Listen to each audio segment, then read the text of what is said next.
Even my confidence, like to rewire your own brain to be confident. I was a very, let's just say on the surface, I was a great actor, but underneath I struggled with confidence for years. Sure. And to be that person and then be on a stage giving a speech I mean, the old me, that me would never have dreamt that.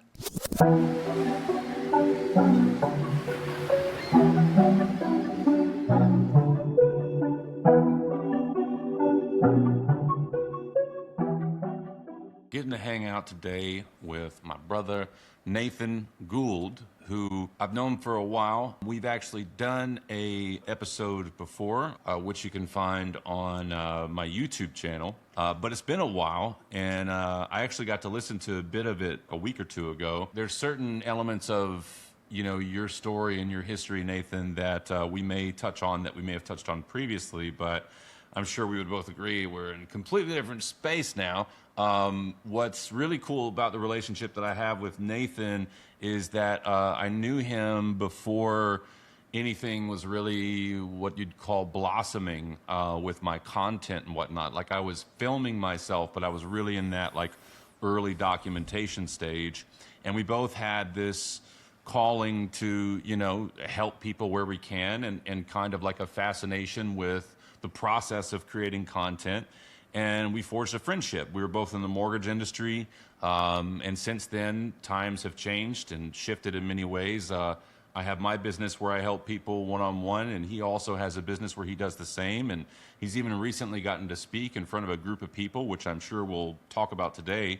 One of the things that he is really good at speaking about is the idea of manifestation. And I wanted to do one quick note, and I told him before I hit record, I'm going to be long-winded for a second.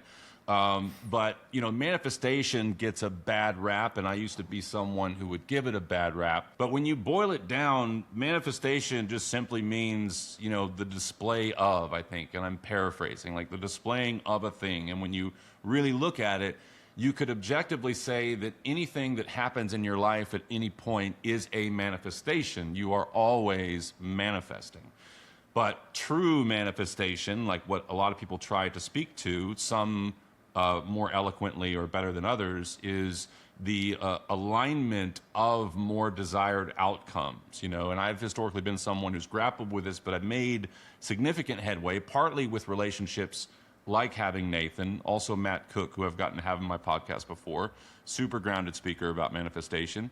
But yeah, man, like I think that it's one of those things where I wanted to start off with this because I know a historical version of myself would be like, they're talking about manifestation, but come with open arms and open ears, and I'll stop ranting. Nate, thanks so much for hanging out today. Thanks, man. I'm happy to be here. I appreciate you, brother.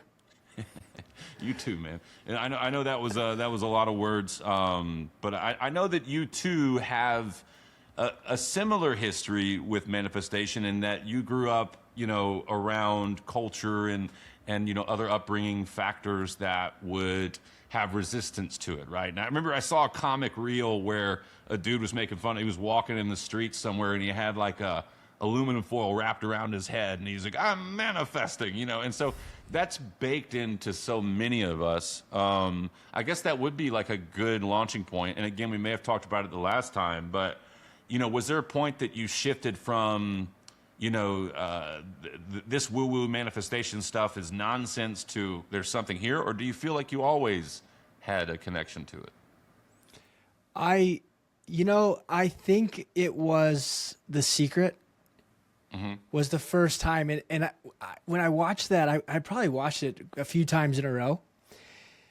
And it just intrigued me. And I thought, well, all these people could collectively just be lying. They could just be plants. They could be psyop, whatever you want to refer to them as. Or they all could be telling the truth.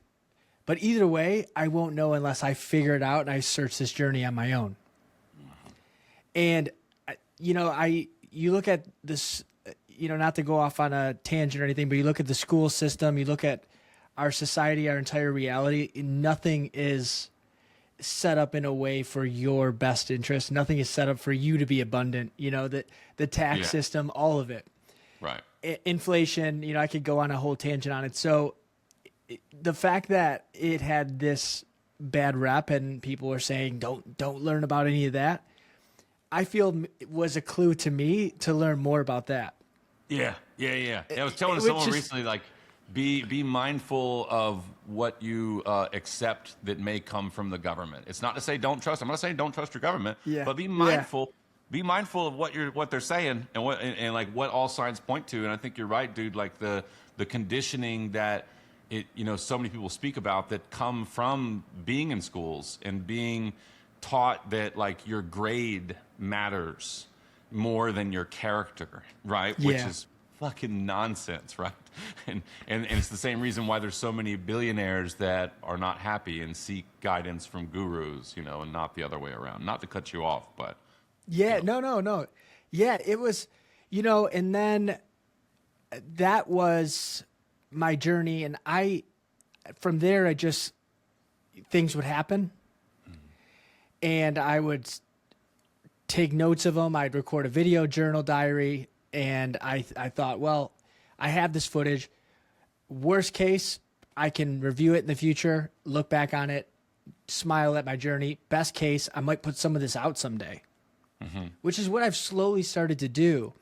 And it's like, even though, my program is tailored towards, salespeople, realtors primarily, it's the spiritual side of me is so important. I mean, it's really like a foundation of my life, and I feel breaking free from this like system and really searching for my own truth and like I encourage others to do. That was just like the most beautiful part of the journey, because then you ask for a little more and you get it. You ask for a little more and you get it. The next second I know I'm on TV. The next second I know I'm getting free tickets to the Emmys. The next second I know I'm in Vegas in Steve Aoki's booth partying with him. And it's just like I keep repeating the same sentence. I cannot make this up. Yeah, right. Like right. I have the proof. Like I've had this proof out there before AI. There's nothing you can like divert to.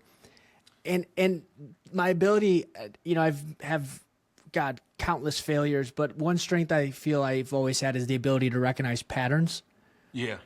It's like, if I think this way and I feel this way and I'm clear on the intention, then this just shows up. A guy just furnishes my apartment for free. I mean, I could tell stories and stories and stories. And it's like, at one point, do you wake up and you say, hey, he might be onto something? Yeah, dude, I think that like it's all about like where someone comes from, because if you come from a lot of rigidity and structure and maybe a not so healthy relationship with the father archetype, and there's so much of this like bullshit detector natural proclivity of the mind to just be not open to things, and it's like unconsciously it's a way to maintain safety. But I think given where we are now, and the Nobel Prize winner in 22, I think it was 4 physicists that we may have talked about this last time we talked, that illustrated that reality as we've historically known it is not accurate, and largely that the space-time being fundamental model is not accurate, and it's really everything stems from quantum. And while it is an ongoing puzzle, it really shifts your perspective, and you start to learn about behavioral psychology and everything else, and you start to remove all these blocks, which, another thing that I would resist in the past, limiting beliefs, like would be something like that's a buzzword, but it's like, no, it's actually a real thing. And there's some science that supports it, and the negatives that come from repressed emotions. And I think that the more someone releases these aspects of themselves, tends to these aspects of themselves, they inevitably start to kind of forge their own, intentional relationship with what you could call the divinity aspect, but you can't see it right out of the gate. And the analytical mind is going to be like, well, yeah, those are some random coincidences that happened, right, yada, yada. You can't know it without being the experiencer of it. But I can relate to you. There are countless synchronicities, especially in the recent months, that like I can't tell someone else and them get like how much of a synchronous event it was for me. But It took me like years of like working through a bunch of this repressed shit to get to where. And so I'm curious with you, like, do you feel that you had to, like when you began your spiritual journey, was it, okay, I guess I'm curious about this spiritual journey and let's see where it goes? Or was it you already had this felt sense of spirituality in you? You know what I mean? Yes, I love that question. It was the first one. And this is so crazy. And I know I've done plenty of research on, obviously, memories. It's part of the clearing process of like my program and what I teach. And long story short, there's this, there are studies that show your memory can alter events and things like that, which I totally understand how that process happens. But I've always had this memory that is so crystal clear, and it never went away. And it happened when I was a child. I couldn't have been older than 5 because I remember where I was living. My parents had friends that stayed with us, and their son, I remember we were playing like with action figures or something. And he takes this toy and he puts it in this little plastic cube, and he says, this is something, and I'm going to paraphrase this part because I don't remember word for word, but he says, you want to see a magic trick? And of course, as a kid, yeah, I definitely want to see a magic trick. And so he says, watch this. And he opens this cube, like pulls it up, and the action figure is gone. Now, mind you, we're on the kitchen floor. So unless someone cut a trap door in our floor and we never knew about it, only he did, it vanished from my eyes. And then he puts the toy back and he says, now watch this. And he's like, lift the box up. And I lift it up and it's there. And my little brain, as you can imagine, exploded. Sure. How is this possible? And he did it again. And I never forget, he said something along the lines of, if you can believe it's gone, it will disappear. You just have to believe enough. And that was the first time I ever experienced something that I perceived as supernatural. I'm curious, how about now? Do you think that was supernatural? Now looking back, well, I've had experiences where I've seen, it's a longer story, but I had an experience where I met someone outside on the beach, turned around, turned back, he vanished from my eyes. Okay. And I would tell you I was maybe hallucinating, maybe I was drugged, maybe something, because my analytical mind is always trying to logically disprove, because the harder I work to disprove and I can't, the stronger my belief is. Sure. Except people around me saw him too. And he touched my arm. I mean, this guy, like, and this is just one example. So you're now saying looking that back, other people in that situation also noticed that this man disappeared? yes. Oh, interesting. And I have a photo with him. Interesting. So this is something I cannot explain, which has been my curiosity and my love for quantum physics, because if reality is just a mere perception or hologram, if you will, as I'm told, and it's based on the observer, then what is really going on? Like, what's real? Do you know what I'm saying? Oh, dude, I got to give an example here. We may have talked about this before, but like, some of that stuff can sound batty, but like when you break it down, it's helpful that there are other people there, right, in that example. But when you break it down to like, okay, if time isn't linear and space-time is not fundamental, and there's a really good chance that there's something to do with timelines and dimensions and the whatnots, right? Yeah. So I had an experience where I would ride my bike every morning along this Bayshore Boulevard by the water, and at this place, like on the left, there was, so not in Tampa, it was on the other side of the bay, but on the left there was grass, and then mangroves, and then water, and that's what you occasionally trees, right? And I'm approaching this turn right where I turn right every day, and I go to a different park. It was Kapok Park. But this one day I'm riding along, and I'm about to turn right, and then like something in me just goes, wait, what the fuck? And I like slammed my brakes, and I turned to my left, and there were these trees there that I'm in this moment like, where the fuck these trees come from? Because like I drive by every day. This is flat grass. There's no fucking trees here, right? I know exactly what you're saying. So the analytical mind goes, okay, well, maybe they were just planted, but no, these are trees. Like you can tell, these trees have been here in this, whatever. And so, it brings forth the question, like, so a dude that lives across the street could come out in that moment and be like, hey, buddy, how you doing? What's going on? And I'm like, dude, this fucking shit's never been, and it's here now, you know? And he might be like, no, dude, I've lived here my whole life. They've always been there. But for me, in this individual moment, I may have shifted timelines in some way, right? Yeah, You know? yes. Like, I don't know, you know? And everybody in this new world's like, no, it's always been there. But maybe, you know, and there's nuance to this, and that is you know, when you look at the nature of, speaking of manifestation, I think like when you really dig deeper into it, everything points to the idea of identity. And it's all about the being first, right? And the more that you're able to be a certain way, the more the things in your life change accordingly, right? And so, and then the double split experiment, right? Or whatever, the double slit experiment, quantum physics. You know what I mean? So it's like, yeah. Yeah. It is, that's why I lean towards something, and I've meditated, God, for probably 1,000 hours on this, but I lean towards the many worlds theory. Yeah. Because this is why, because if you had, this is the analogy I'll use, two boxers, and they have the exact same, just pretend, I know this is physically impossible, just pretend for the sake of the scenario, they had the same belief, they had the same strength, the same skill set. They go into the ring for the championship fight, and they fight each other.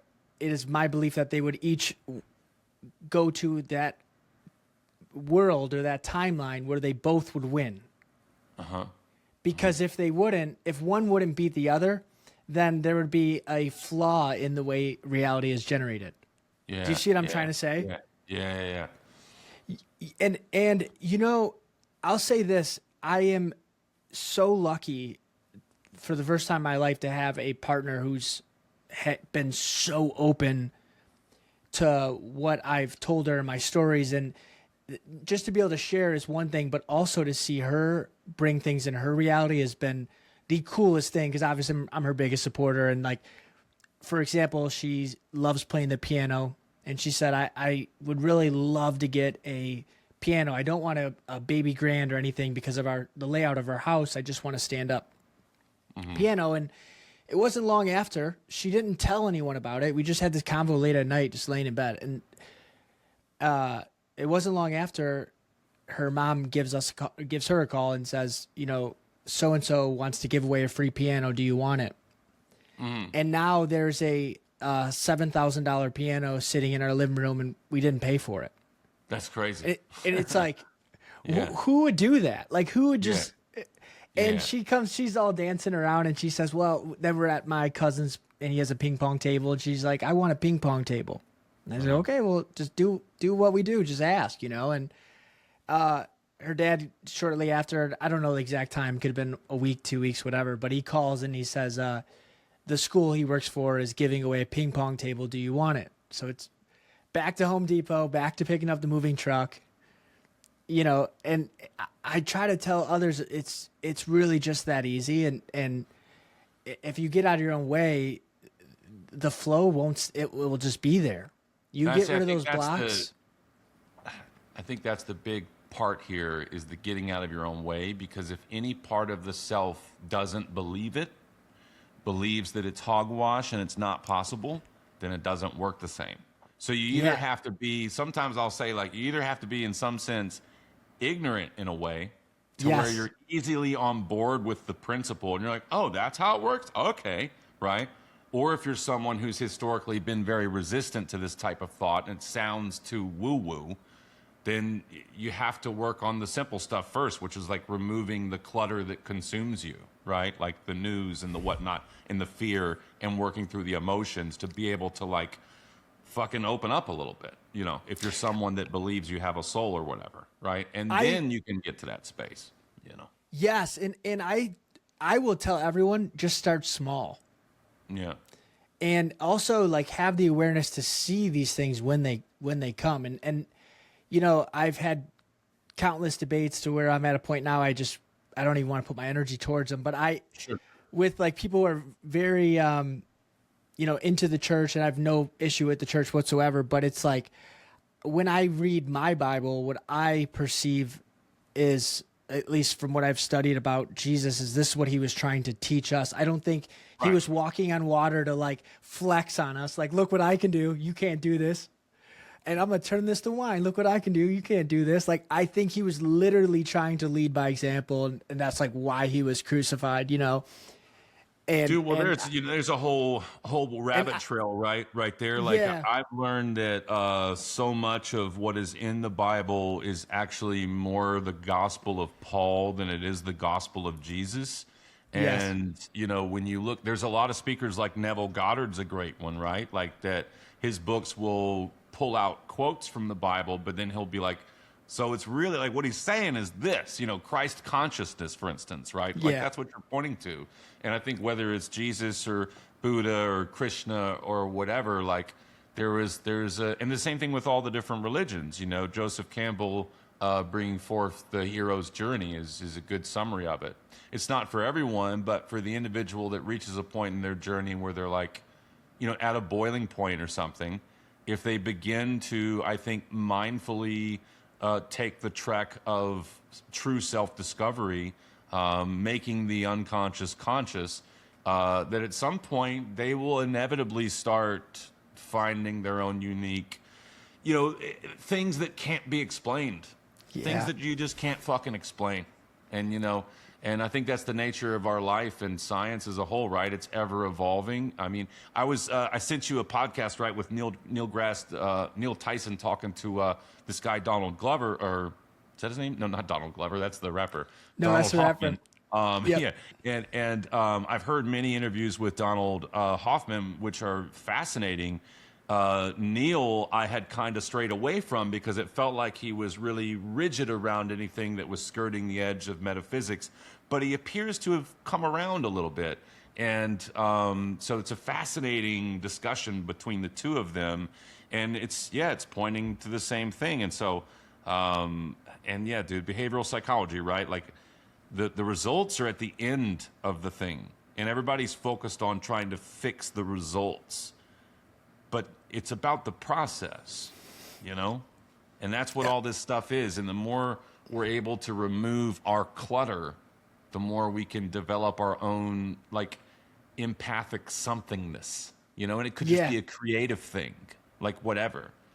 It's that authentic self stuff you and I were talking about earlier, you know, today. So. Yeah, it's really interesting, you know, how rigid people are. Mm-hmm. With their beliefs. It's so, that always fascinated me. You're told what to believe by someone who is not any smarter than you are. Mm-hmm. And you just accept that without question. Mm-hmm. And you accept that control and you accept that rigid structure and you say, this is the only way it could be. There's no way, nobody is lying to me in any way, shape, or form. This is it. Without going on this journey. I mean, even if the journey led you right back there, at least your belief is strengthened because you've kept an open mind.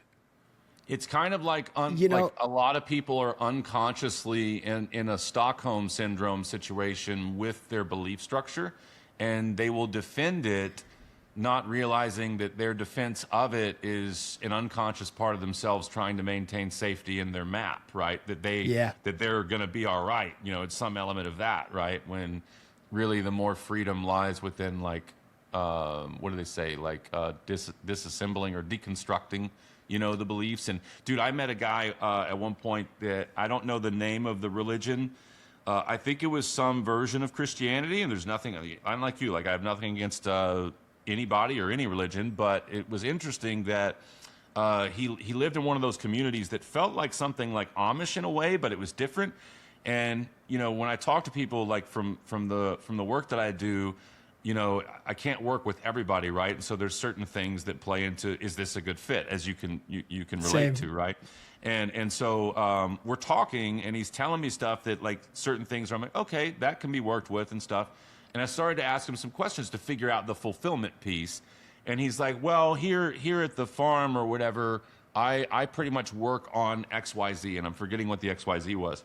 And I was like, okay, well, like, are you not able to, you know, maybe expand and try something new or something different? And he was like, well, no, I mean, this is kind of what I'm supposed to do. And I was like, okay, well, and I kept going. I was like, well, what about money? Like, what do you do? Are you able to save money and invest money and stuff like? Well, no. The money we make goes to the elders. They know what to do with it. And I'm like, huh? And like these people have cell phones. They're scrolling on the phone and they're, but like to them, that is absolutely normal, And so someone who's raised in any religion, it's worth looking into it deeper. This guy, so last bit of that, you may know this dude, Aaron Abke. Have you heard of Aaron Abke? No. Okay, so you might like this dude. He was one of the first people I listened to around spirituality topics that I felt was remotely grounded and didn't sound like cuckoo bananas, Yeah, yeah. But I later found out that he originally was like a preacher's son, and he lived, I forget what version of religion it was, but he was a preacher's son, Christian preacher's son, and reached a point where he had his own awakening and chose to leave the path of becoming all of that. And so many relationships, you obviously, right, like were tarnished from that. And since then, he went on his own journey to really study Jesus. And he's pointing to a lot of what you and I were talking to earlier, the true teachings of Jesus, right? Yeah, man. And so, it's like, it's like at the end of the day, like you were pointing out earlier, I think if you don't reach a point where you're like, wait a minute, so my unconscious mind is running off of what other people have said around me since I was born, I should look into this. Like whatever that means for the person. Just like I should just look there. Yes. Dude, I got to tell you what just happened to me recently. So for years, for literally my entire life, I could not give blood without sweating so much. My shirt would be stuck to my skin. Full-blown anxiety. I would get dizzy. I'd have a nurse with a cloth on my head, another one feeding me orange juice, and another one holding me up. I mean, it was like my nervous system would literally just go into a panic. But consciously, I would be frustrated because it's like I'm embarrassed. I have to apologize to everyone. I'm sorry. It's okay. This happens all the time. And I'm like, I can't figure out why this makes me do this, like why I am just so terrified of this thing. And so the work, I don't want to be the phobia guy, but I thought if I can rewire the mind for confidence, if I can rewire the mind to get over fear, fill in the blank, limiting beliefs like what if we could put that energy towards this phobia? Let me just try it. Worst case, it don't work. Best case, or worst case, it doesn't work. Best case, I have a new testimony to share. And so I go and I meditate and I just sit and I think, when was the first time I ever had a needle in my arm? Like what experience was this? And it was a surgery I got as a child. And I remember, okay, what about the memory do I remember? I remember the anesthesiologist telling me, count down from 10. And I remember when I got to 4, I passed out. I woke up, surgery was done. Okay, and then I'm asking myself the third part, how did I likely feel in that moment? I was scared. I didn't trust the doctor or the anesthesia because he told me to count down and he didn't tell me I'd go black at 4. Felt like I got kind of tricked, which was probably the best way to go. I'm sure he's trained, he knows what he's doing. But to me as a kid, I felt deceived. And all of these things, and I'm going through the work and I'm writing, you're balancing that emotional charge. I'm writing where I was the opposite of what I was feeling, where I was feeling safe, where I was feeling certain, why this, how this served me, etc. We're going through it. And I go to give my annual blood work recently, and I am sitting there giving the blood, and I'm having a conversation with the nurse, and I'm warning her, I'm going to do this, I'm going to do that, I'm going to do, just be ready. Happens every time. They've tried to lay me down. They've tried to do this. Same outcome. Yeah. And I'm talking, and then I hear her, put the cap on the thing and then put the alcohol pad, and I realize it's over. And I just felt so much gratitude. Like, you don't understand how anxious this makes me. I'm not really an anxious person. Yeah. But that just completely blew my mind and reminded me just how powerful the unconscious is. Yeah, And it's I mean, nonlinear too. It can yeah, man. show up anywhere. Even the arm I would use for the blood work had to be my right arm because when I had the surgery, they put that needle in my left arm, and I had this unconscious fear of the needle going back into that arm. Yeah, yeah. Which yeah. is my 35-year-old self would look at this and think, "Oh, this is crazy." But I have to remember, I was a child. Yeah, It's not the judgment of me now; it's the judgment of me at age 4.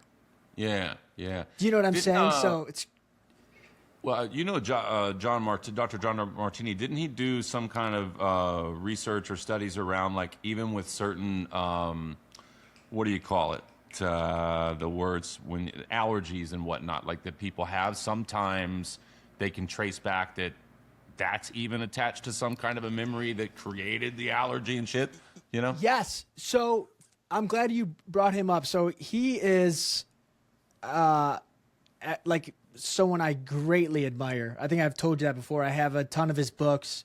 I've studied him. I think he's underrated, to say the least. Like, Dr. DeMartini is the real deal. And I've done so many courses and programs. I can tell when people rip off his stuff and they don't give him credit. So I try to make sure I do.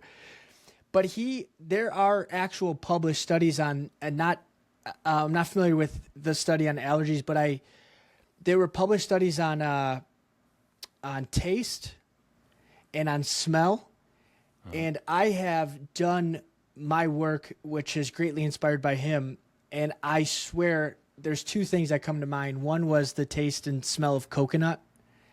And another one is the taste and smell of oatmeal. And I eat oatmeal like twice a week now because for 30 years I hated oatmeal. And I found the exact memory that I linked oatmeal with. Because you're using all of your senses in a memory. You have, sight, touch, smell. So it can trigger these different, and it, without boring you with the details, it's just crazy, like how I didn't like a food for most of my life because of a memory that had nothing to do with the food.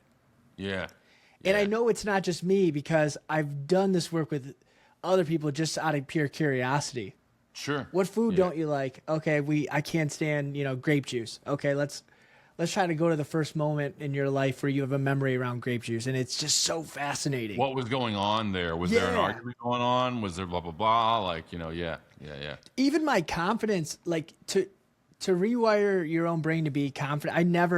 I was a very let's just say I on the surface I was a great actor, but underneath I struggled with confidence for years. Sure. And to be that person and then be on a stage giving a speech is I mean, the old me, that me would never have dreamt that. Yeah, dude, and it's great segue, and it does point to the inherent value of continuing to document your process. Like, I think the video journaling for you and me both has been like super huge for cultivating our own inner confidence, Yeah. Or when a negative comment comes up or whatever, like whenever that happens, it's another moment to let go and grow through it, and recognize that person is not in a good space if they're saying a lot of the stuff they say, right? So yeah, I would love to talk about that before we come to a fold today. And I know we talked earlier, we'll do another hangout at some point too. But how did that come to be? There's so many synchronous events that have happened in your life and just like wow moments. How did you find yourself? Was it a little bit of you taking a step in a direction, or did this event come up synchronistically? It was to build on your topic earlier about manifestation. So I really just set the intention. I said, I was talking with someone and I said, I'm going to give a speech this year. I don't know how, but I really want to do it. I've rewired the memories that prevented me from being confident, that prevented me from fearing, rejection. The memories that caused me, to fear rejection. And I'm ready. I know I'm ready. I can feel it in my soul. I have no idea how this is going to come to be, but I can feel it. And I just set my intention and I just said, thank you. I just felt this in a meditation. I said, thank you, because I know it's already done. I don't need to ask. I'm just thanking for what is already done. Beautiful. And it didn't take long. I don't know the amount of days, but I know it was less than a month. I get a call from a friend of mine who is out in New Mexico, and she's a Native American shaman. She's absolutely incredible, Dr. Sandy Carter. Dr. Sandy Carter. I think I've brought her up to you before, but I get a call from her, and she says, hey, I'm doing this spiritual wellness expo in New Mexico. I'm hosting it. Sorry I didn't tell you sooner, but would you like to come speak? I really want you to come. That's amazing. And I knew that it was divine. I knew that this is what I was supposed to do. Yeah. And it's funny how I perceive the universe will kind of test you a little bit. I go to, sure. I don't have a speech I've never given a speech. I've got a week to write a speech, rehearse a speech, and deliver a speech. And I go to get on the plane, and I remember I was using Claude to critique the speech. I don't want it to write it because I'm so sick of AI written content. I could Sure. But I'm like, just critique it and tell me where I can improve. And I don't know what I did wrong, but I wiped it. It was as I'm getting on the plane. So the speech is gone. So did you end up riffing the speech? Whole thing. Oh, I bet. Was it good? Was it good? I thought it. I couldn't really tell, but the audience feedback was good. And then after, some people came up to me and gave me a hug, and they thanked me and this and that. And I was really, really happy about it. Yeah. Because I'm my worst. I'm a critic of myself. We all are. So that was the coolest thing. And I remember Sandy telling me when I got off the plane, she said, because I was texting her because you have Wi-Fi in the flight. And she said, don't worry about the speech getting deleted. Your grandmother is going to be there, and she's going to guide you. And I thought, what an interesting. But she is so talented. I'm very fortunate to consider her a mentor of mine. And she was right. So I get off the plane. She saw that through like somehow. Yes. This is the best part. I get a notification on my phone. I don't know where it came from because I don't remember saving it. But it pops up, and it's a reminder in my calendar, and it says today is Grandma Francine's birthday. And she passed away when I was, I think 1. So I thought, how interesting for you to tell me, don't worry, my grandmother will be here guiding me. I had no idea it's my grandmother's birthday. An alert goes off my phone that I don't remember ever saving because, again, she died. I was a baby. Yeah. And I get on stage. At first, I get a little nervous, and then this feeling just kind of comes over me. Yeah. And I just start feeling comfortable and grounded, and it just starts to flow. And I just, again, the gratitude. Yeah, dude. The gratitude, man. And it's hard to explain this to somebody who doesn't have an open mind like you do. Like some people are just so closed up. Oh, yeah. And I think I am so just grateful towards myself that I've always been like you. I've kept an open mind because I get to experience these little miracles all throughout my journey. Yeah, man. I mean, I think, for me, it was reading, there was a Deepak Chopra that I read and some Carl Jung that I read, and both of them were talking about their version of the value of keeping your own, it was either referred to as a synchronicity entry book journal or your own personal magic book. Because, and I don't know if they were particularly pointing to the way I saw it, but the way I saw it was, and the way I see it is if you have a synchronicity that happens, and obviously we know it extends further than just numbers, right? If you say it in front of a friend and you're like, oh man, dude, I was thinking about blah, blah, blah, and these 3 birds landed there, and it's like, fucking wow, and the friend goes, all right. So your subconscious mind was looking for validation in the sharing, right? And I think that that's what they were pointing to, is that when you keep it for yourself, and the way I did it was voice note journals. I would do a quick voice note journal myself, and I would have my own animation, and nobody's going to kill it. Nobody's going to have neutral, whatever. And I'd be like, dude, okay, holy shit, another voice note. Right. So I was driving, and then this happened, and fucking whatnot, this, holy shit, and like this kind of thing with myself, and then I put it away, and it stays, right? And I realize now that for me, that was super helpful to get to the point to where now when it happens, and every now and then it's a big one where I start to pull out my phone to do another voice note recording, but in most cases I don't anymore, because I'll pause and go, no, this is just how we live now. This is just this is the norm. And then, it helps to hear other grounded speakers that talk about this sort of stuff. I recently discovered Peter Sage. You probably know him. I shared that podcast with you, I think. Super grounded speaker on consciousness, and yet another person who talks about the further along you go with the stuff, the more your relationship to synchronicities changes. I got to say one more thing for the analytical mind here. You may be aware of the Matt Cook guy. I was telling one of my clients that, like, I don't recommend a lot of people that speak about manifestation, because I feel like you got to be real selective in where you get your information from, and for you, making sure it's grounded. For me, Matt Cook is a source of that, because I was his first podcast that he went on, right? And so it was at the beginning. He had been doing this shit for a while. I was in my beginning phase too, right? And, he was just grounded and with me, and he would send me messages, and we even messaged recently. And he's gone like super, super far with this stuff. So if I discovered like a piece of his content that he makes today, back then, as opposed to meeting and spending time with him, I might be like, all right, well, he's just another manifestation dude. But I know the man. Same as with you. I know the man, right? Yeah. And then for me, just more and more realizing I'm cultivating my own unique version of that as I continue along my journey, And so it's beautiful, man. I'm just super grateful to call you my brother. Yeah, same, man. Thank you. I appreciate you. And I'm grateful that we get to just experience these things.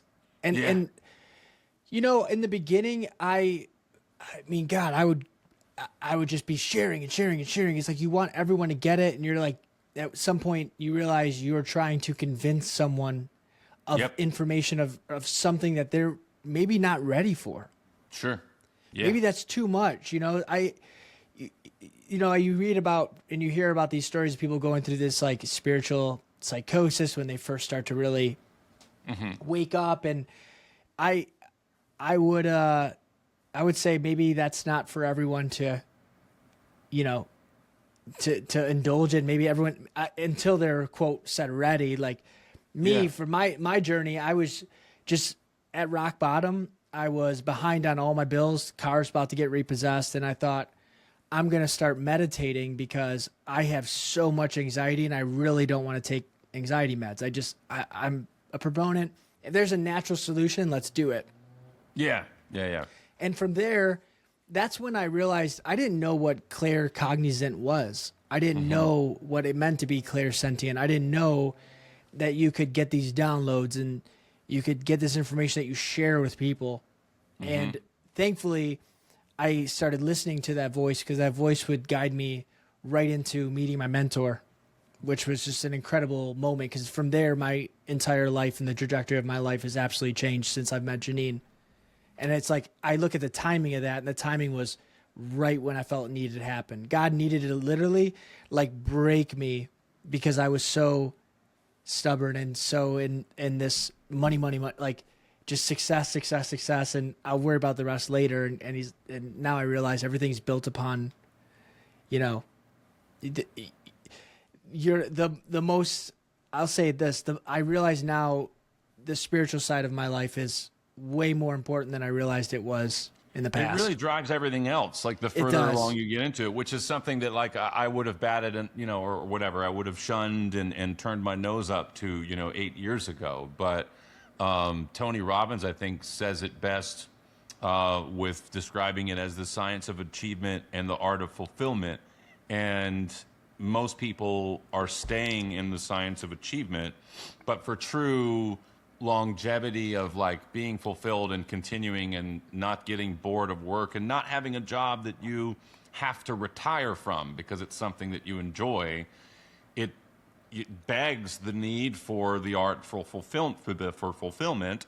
And I think that the more you work along your own like self-discovery journey in all these different ways with the beliefs and the whatnots, the more your fulfillment opens up alongside and in conjunction with that, you know? Yes. And it's just a natural byproduct. But it's like it all depends on where someone is. Like, so to your point of something earlier, like the spiritual psychosis stuff, there's certain people that maybe they shouldn't dive super deep in right now. You know, like one person, like doing some kind of a shadow work in a dark room and really doing some breathing techniques and fucking getting in there. Like some people, maybe what we need is just to put down the phones for a little while and take some walks and clear it out, right? Like, and get to where you're able to, you know, but anyhow.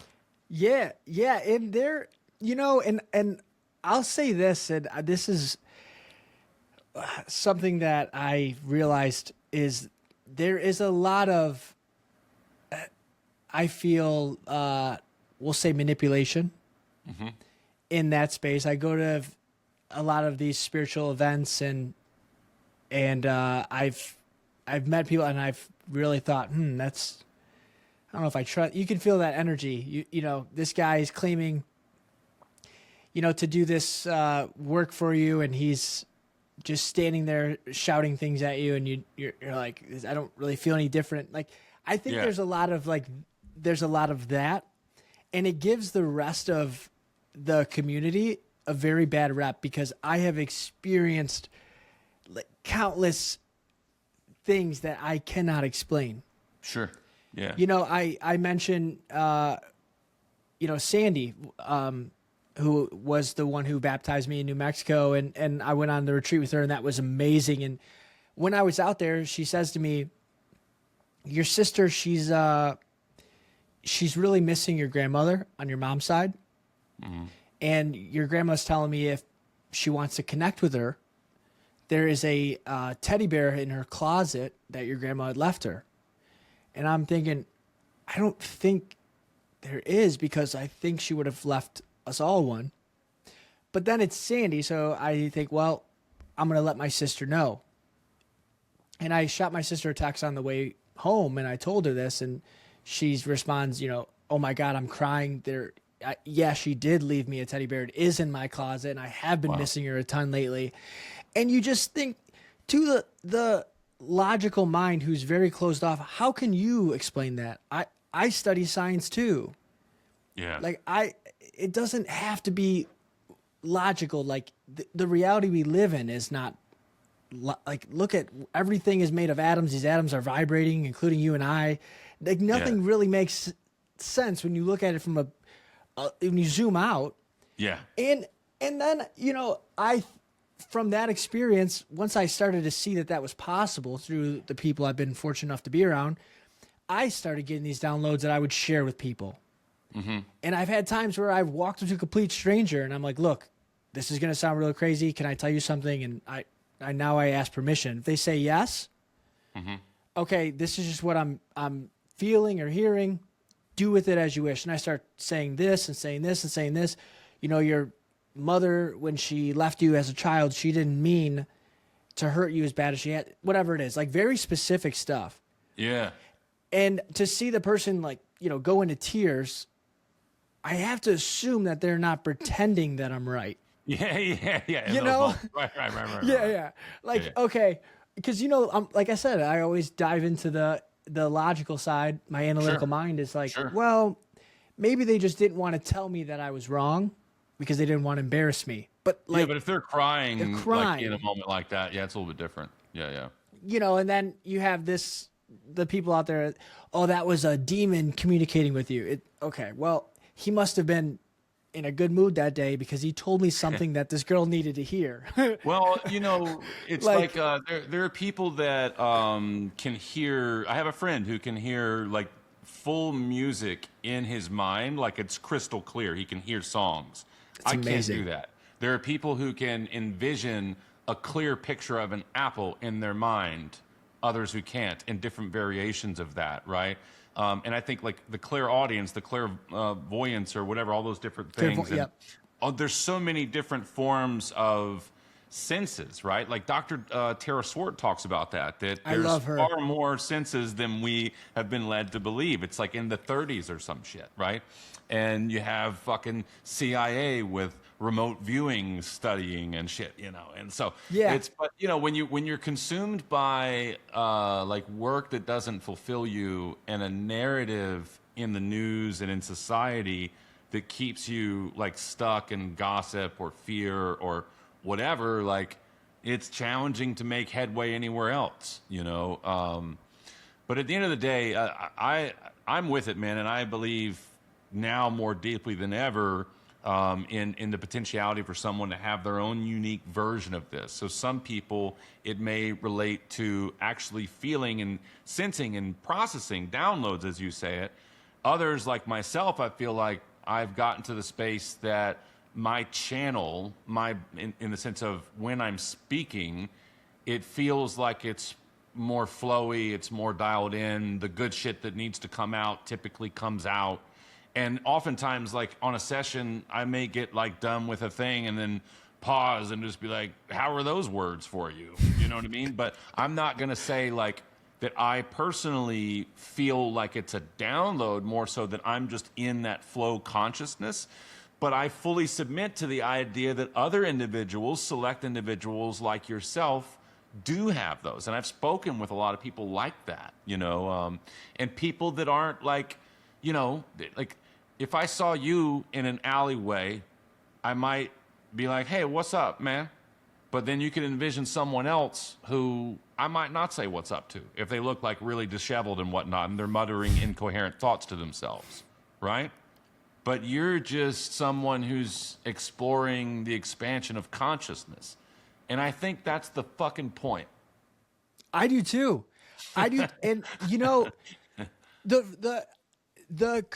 the crazy, like my whole, man, my life has just been, since I will say The Secret has kind of was a real push to me.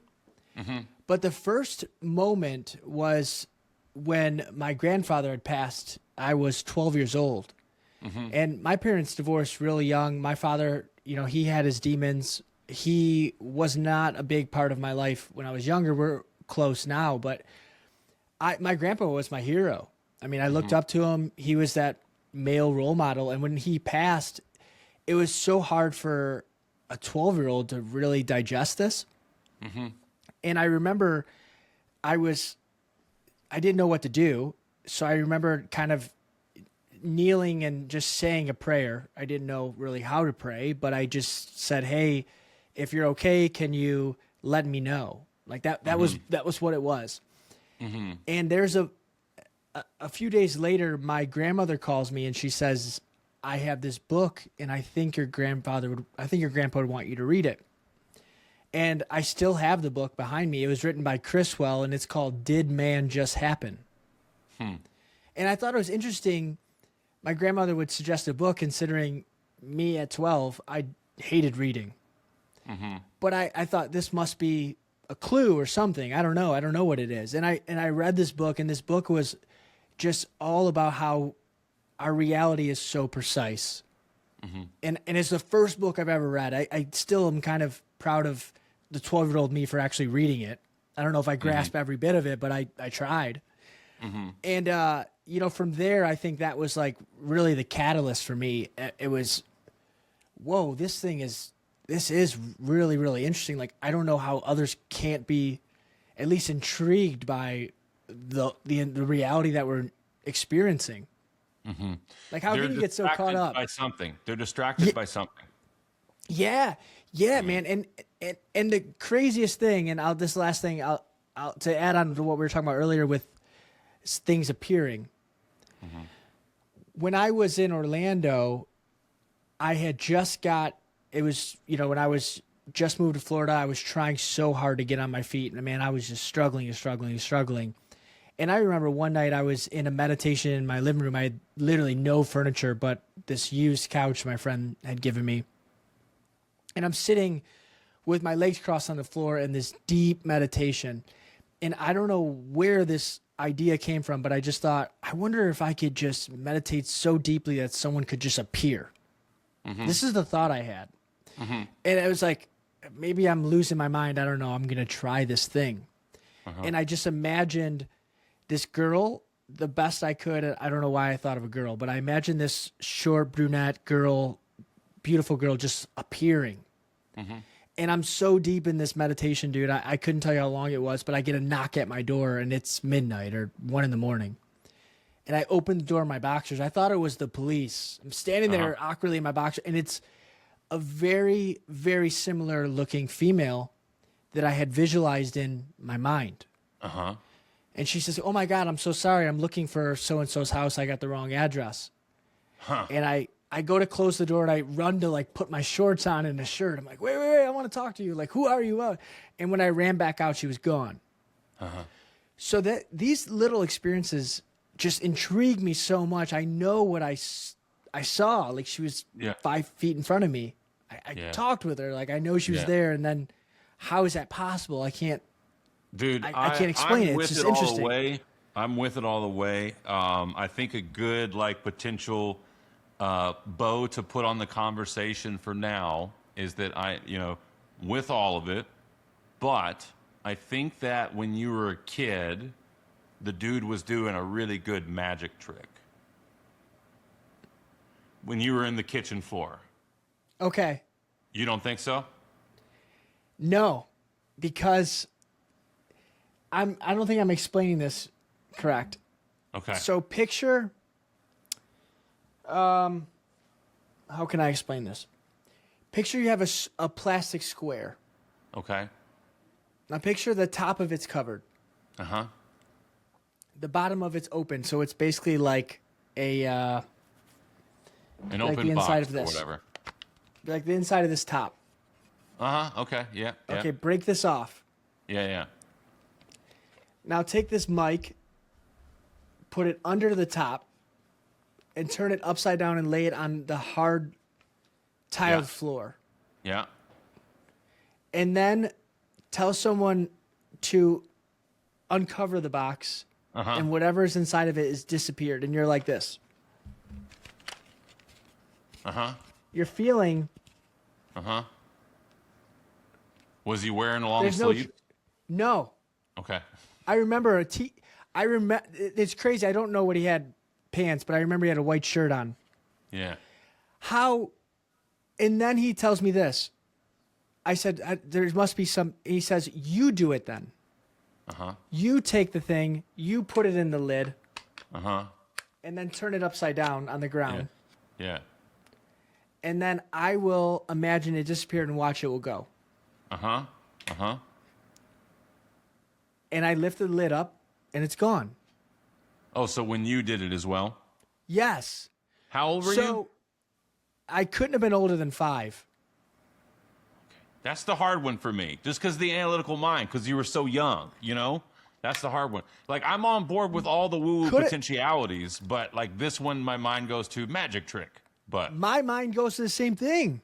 But then how does a person do that? What do you mean? Like the guy that I said literally turn around, turn back, vanished. Oh, right. Well, yeah, that's different. Like I said, I'm on board with all that stuff. You know what I mean? Like, and I'm even on board with this, being not a magic trick, but it's just where my mind went to. Now this one, I'll tell you one last thing. Sorry. You're good. You're good. Because you're on this topic of things appearing. I had a Bible appear in my house. Appear. I've never seen this Bible before. With my grandmother's obituary in it. Now that one, it is possible that someone broke in my house who knows me, had the Bible, wanted to sneak it in there and left. I think it's highly unlikely, but I can't prove it didn't happen.